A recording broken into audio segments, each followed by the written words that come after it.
For as long as we've been alive, humans have been driven to investigate secrets and uncover mysteries. Whether it's the story of Jack the Ripper, the assassination of John F. Kennedy, the nature of Stonehenge, our natural curiosity is what pushes us towards uncovering these answers. But what I think is personally some of my favorite mysteries is the deep rabbit hole known as lost media. Hello everyone, welcome back to Fraud on the Telly. Join me today as we discuss the mysterious world of lost movies.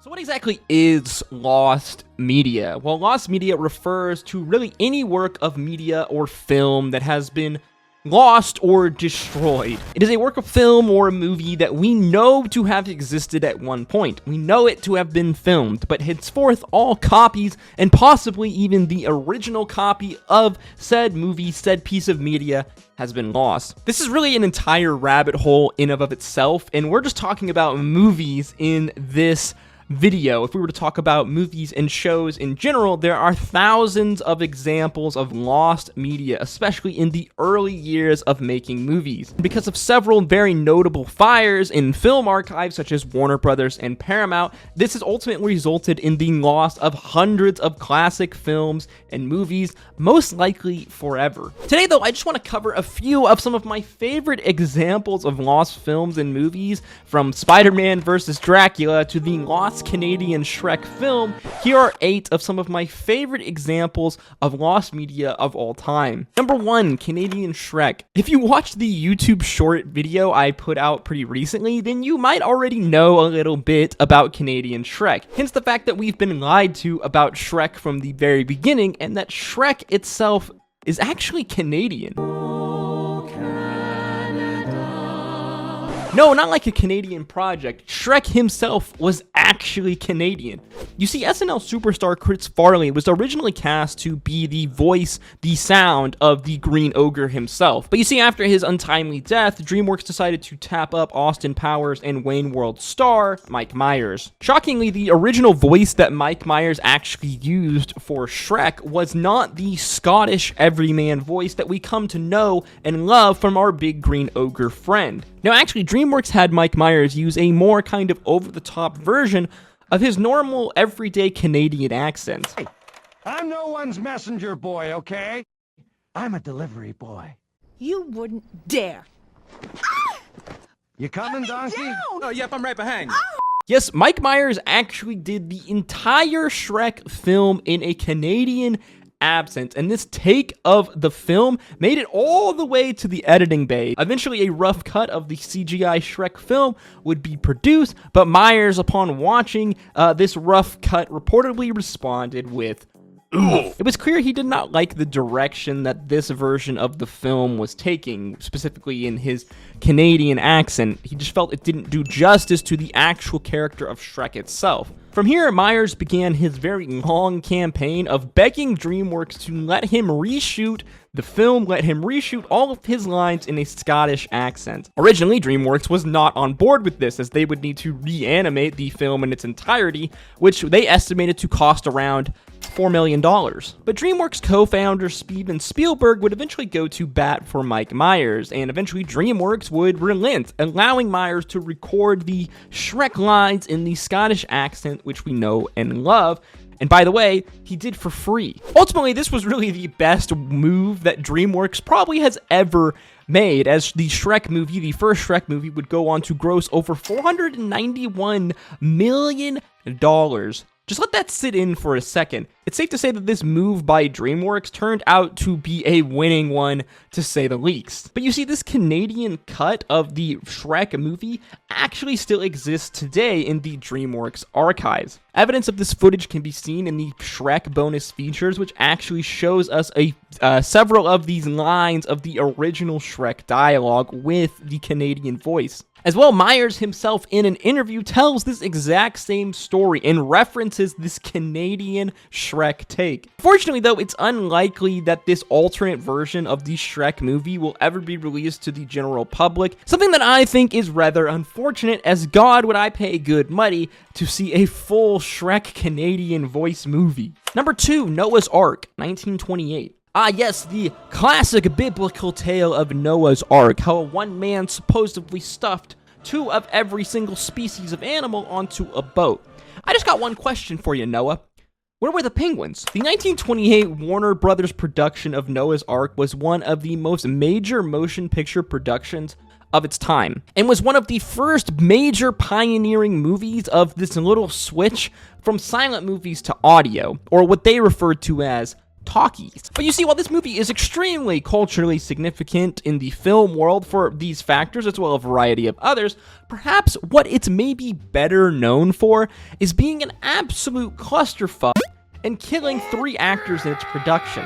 Yeah, you heard me right. 3 actors would die, drown in fact, in the making of this 1928 Noah's Ark movie. And fun fact, it actually nearly killed a young John Wayne who, while just a young kid, was working as an extra in this film. This movie, you see, contained a rather ambitious flooding scene. If you don't know the story of Noah's Ark, God basically floods the world and commands his follower Noah to collect 2 of every animal to protect during this flood to eventually repopulate the world. Obviously, the flood itself is the climax of the story, and the folks over at Warner Brothers wanted this to be, well, a real cracker of a scene.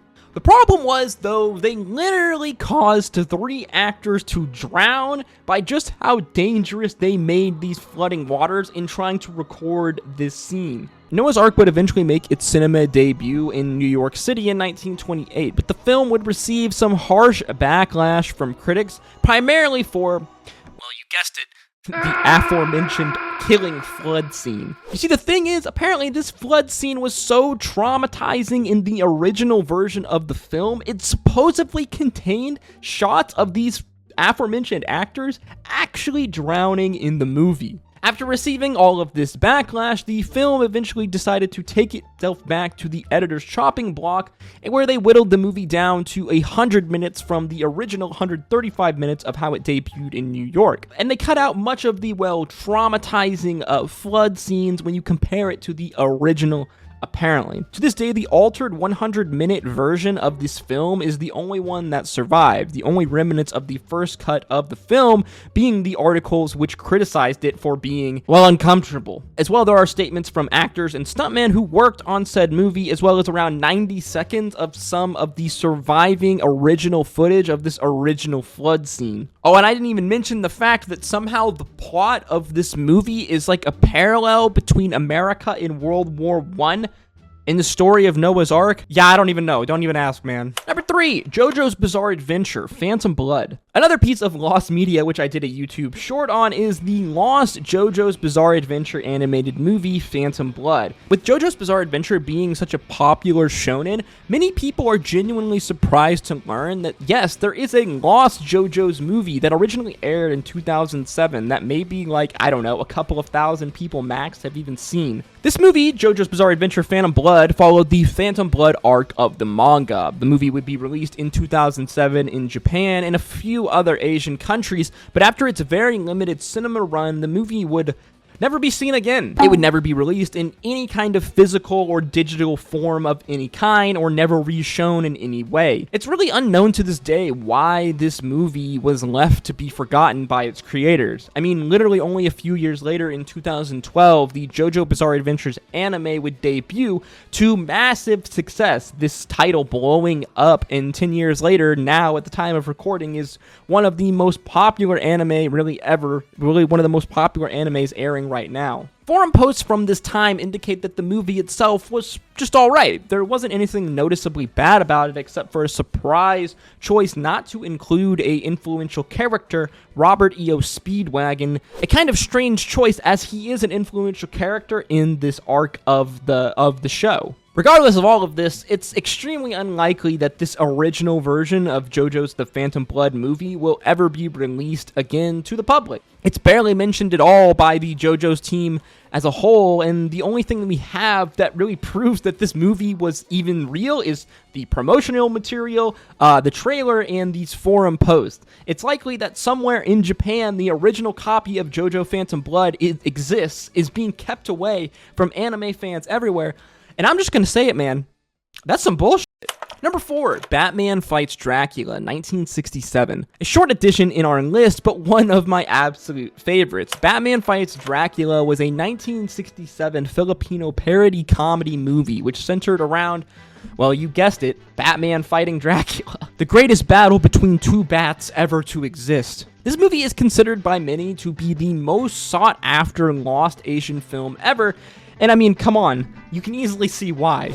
Just look at this promotional material and tell me with a straight face you would not want to see Batman Fights Dracula. While a number of production stills and photos and some promotional material still exists for this movie, none of the footage itself has been confirmed to be found. If it wasn't for said promotional material, it's likely that basically all knowledge of this hilarious idea for a film would be gone. Funnily enough though, this actually isn't the only entry which features a battle between Batman and Dracula on our list. Number 5, Batman vs. Dracula, Andy Warhol, 1964. Yes, that's right, actually a few years before the production of Batman Fights Dracula over in the Philippines, famous artist Andy Warhol had supposedly directed and produced a 1-hour black and white film, a silent film of Batman vs. Dracula. The movie was made without any consent or authorization from DC Comics. Real Giga Chad move there, Andy. However, the film itself was only screened as part of a few of Warhol's art exhibits. As of the artist's death, many consider this film to be forever lost. However, over the last couple of years, some scenes and some materials from this film have resurfaced, most notably in a 2006 documentary called Jack Smith and the Destruction of Atlantis, along with some other clips which have made their way onto YouTube.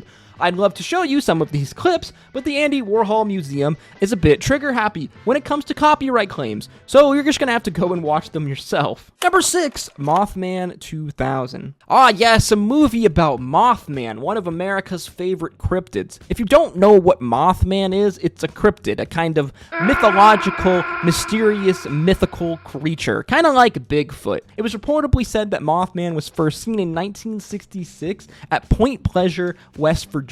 Mothman the movie is an independent horror film written and directed by Dun Tin-Napel. I don't know if I said that name right. The creator of Earthworm Jim, which follows the story of an aspiring animator who then encounters Mothman. The initial budget for said film was said to be somewhere around $650,000, but due to delays in production, this budget would eventually be cut and fall all the way down to $60,000, the majority of which coming in the form of donations. This lack of money and a series of unfortunate circumstances seem to be ultimately the killing death blow in the Mothman movie. While production would continue, eventually it would grind to a halt. A sneak preview of the movie and a trailer was cut and shown at the 1999 San Diego Comic-Con, but the film was nowhere near finished at this time. The ultimate nail in the coffin for the Mothman movie would come in the death of the film's music editor, who unexpectedly died from a heart attack. Ultimately, this would also be the death of the film, as the only thing that we have left from the Mothman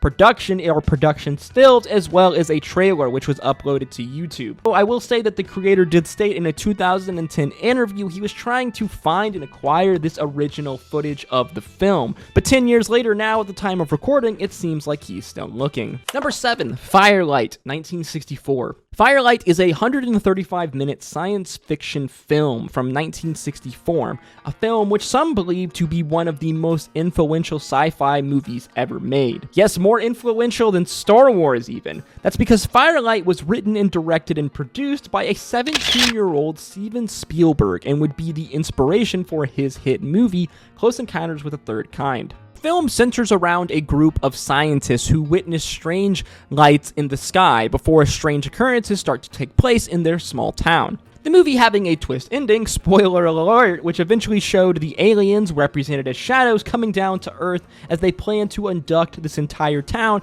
to create a human zoo. Yeah, pretty dark for a young Steven Spielberg. Spielberg would screen this movie publicly in his hometown in Arizona, the film being made on a $500 budget, which he would ultimately make back in this screening. Years later, while Spielberg was job hunting in LA, he would send 2 master reels of Firelight to a production company in order to show off his skills. However, not long after this, the production company would eventually go bankrupt, and Spielberg would never see these 2 films of Firelight ever again. To this day, these missing reels have never been found, and the only thing that remains of this Spielberg movie is some surviving footage along with a number of photos. Though if I think it was up to Steven Spielberg, he would definitely want us all to forget about his childhood sci-fi production.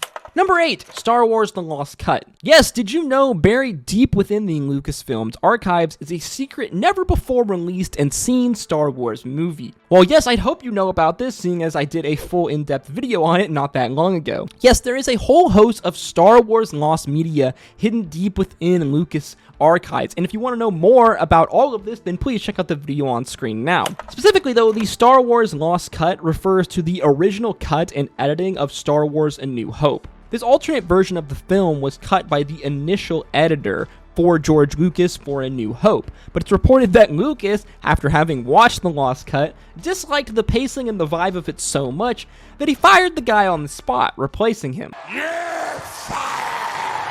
Now, some scenes from the Lost Cut have managed to make their way onto YouTube, and you can see from these clips here that yes, the rough cut of Star Wars was very similar to what eventually would be A New Hope, but with primarily a different pacing style. It's believed that the Star Wars Lost Cut was an entire rough cut of Star Wars A New Hope, basically meaning that there is an entire Star Wars movie that has been lost, never before seen to the public. If this is true, it means that there is an entire different version of Star Wars A New Hope, which is being kept hidden, locked away. Now, it's unlikely that Star Wars The Lost Cut will be released ever in its entirety, as I imagine that George Lucas doesn't really want to tarnish any idea of the original idea and version of the Star Wars movie by releasing a scuffed version of it. Personally though, man, would I give anything to watch Star Wars The Lost Cut in its entirety. And yes, this was 8 of some of my favorite examples of lost films and lost media of all time. Let me know in the comment section down below your favorite examples of lost film and media, or lost film or media that you would like me to do a video over. As always, guys, if you enjoyed the video or learned something new, make sure you like, comment, and subscribe. Click on screen now for more interesting videos, and as always, I hope to see you in the next one. Stay safe out there. Until next time, peace of Auto. Born in 1980, said it's 9-5. Yeah, some of the best out.